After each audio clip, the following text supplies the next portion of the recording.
दोस्तों ये बात बिल्कुल सत्य है कि भोजपुरी इंडस्ट्री में खेसारी लाल यादव के बगैर भोजपुरी इंडस्ट्री का कल्पना करना भी बहुत कठिन है। अब देखिए समय होता है, एक दौर होता है, खेसारी लाल यादव का दौर इस वक्त बहुत क्रेज पे है। एकदम कहे तो भाई खेसारी लाल यादव के गाने जिस प्रकार से ट्रेंडिंग में आते हैं, मतलब इंडस्ट्री में खेसारी नाम भी ट्रेंडिंग में है। अब देखिए समय के साथ सब कुछ बदलता है। पहले पावर स्टार पवन सिंह का बोलबाला था कि पवन सिंह से मतलब आगे कोई नहीं आ सकता है, लेकिन भाई साहब खेसारी लाल यादव आ चुके हैं। बात तो सही है। अब देखिए हमने बोला कि खेसारी लाल यादव के बगैर भोजपुरी इंडस्ट्री में कल्पना करना भी बहुत कठिन है। भोजपुरी इंडस्ट्री में भी और कहें तो एल्बम इंडस्ट्री में भी खेसारी लाल यादव के बगैर कल्पना तो कर ही नहीं सकते, क्योंकि खेसारी लाल यादव का दौर इतना ज्यादा है कि खेसारी लाल खेसारी लाल खेसारी लाल यादव। देखिए झंडे जी ने एक वीडियो बनाया था जो कि वाकई में बिल्कुल सत्य उन्होंने बोला है। जो बात उन्होंने बताया है वो वाकई में एकदम मतलब कहे तो भाई एकदम शत प्रतिशत सत्य है। उन्होंने कहा कि खेसारी लाल यादव के बगैर भोजपुरी इंडस्ट्री में एकदम सन्नाटा है। बात तो सही है। जिस प्रकार से खेसारी लाल यादव के गाने आते थे, कंटेंट क्रिएटरों को मतलब इतना असुविधा नहीं होती थी। उन्होंने खुलकर बोला, वाकई में बिल्कुल इस बात को सत्य बोला है। इस बात का मैं पूरा सपोर्ट करता हूं।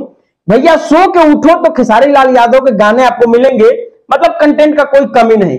किसी किसी दिन तो दो दो तीन तीन गाने मिलते थे। ये भी बात बिल्कुल सत्य है कि खेसारी लाल यादव के बगैर भैया मतलब कंटेंट क्रिएटरों की बजी पड़ी है। तो हम हकीकत बता दें तो कंटेंट ढूंढने में हमारे आधे टाइम निकल जाते हैं कि आज टॉपिक क्या होगा और किस टॉपिक पे आज का वीडियो होगा। जिस प्रकार से खेसारी लाल यादव के एग्रीमेंट वाले मुद्दे सामने आए थे, उस एग्रीमेंट वाले मुद्दे पे भैया बहुत न्यूज बने। यूट्यूबर जो है अपने चैनल को मोनेटाइज करवा लिया खेसारी लाल यादव के एग्रीमेंट के मुद्दे पे ही। मतलब समझ सकते हैं कि खेसारी नाम ही कितना बड़ा मतलब ब्रांड है, और खेसारी के बगैर वाकई में अभी का जो समय चल रहा है भोजपुरी इंडस्ट्री खेसारी के बिना एकदम अधूरा है। इससे आपको क्या लगता है कि वाकई में खेसारी लाल यादव का ट्रेंड भोजपुरी इंडस्ट्री में जो भैया वो चल ही रहा है? अब देखिए उन्होंने एक बात और बोला कि सो कर उठो और उनके गाने आएंगे, और गाने नहीं आए तो भैया आज फिल्म आएगी, और फिल्म नहीं आएगी तो यह ट्रेलर आने ही आनी है। अगर कहें कि खेसारी लाल यादव मतलब पर डे आपको सोशल मीडिया पे एक्टिव मिल ही जाएंगे, गाने के माध्यम से कहें या फिर फिल्म के माध्यम से कहें या फिर ट्रेलर के माध्यम से कहें, और अगर इन तीनों में कुछ नहीं आता है तो भाई साहब कंट्रोवर्सी तो पीछे होने वाला है ही नहीं।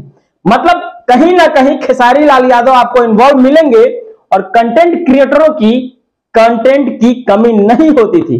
देखिए बात बिल्कुल सत्य है, और झंडे जी ने जिस बात को बोला है वाकई सत्य बोला है। और झंडे जी ने यह भी बोला था कि भाई साहब एग्रीमेंट वाला मुद्दा जो था वो बहुत पुराना हो चुका है, और आज भी उस पर वीडियो बन रहा है। तो आप समझ सकते हैं कि इंडस्ट्री में कंटेंट की कमी पड़ चुकी है। भले देखिए भोजपुरी इंडस्ट्री में कोई भी स्टार हो, कितने भी स्टार हो, बाकी खेसारी लाल यादव के बगैर भैया इंडस्ट्री इस वक्त विधवा माहौल में चल रहा है। आपको क्या लगता है? आपको वाकई में ये बात सत्य लगता है तो हमें कमेंट करके बताइएगा। और क्या खेसारी लाल यादव के बगैर भोजपुरी इंडस्ट्री कुछ है या फिर नहीं, वो भी हमें कमेंट करके बताइएगा।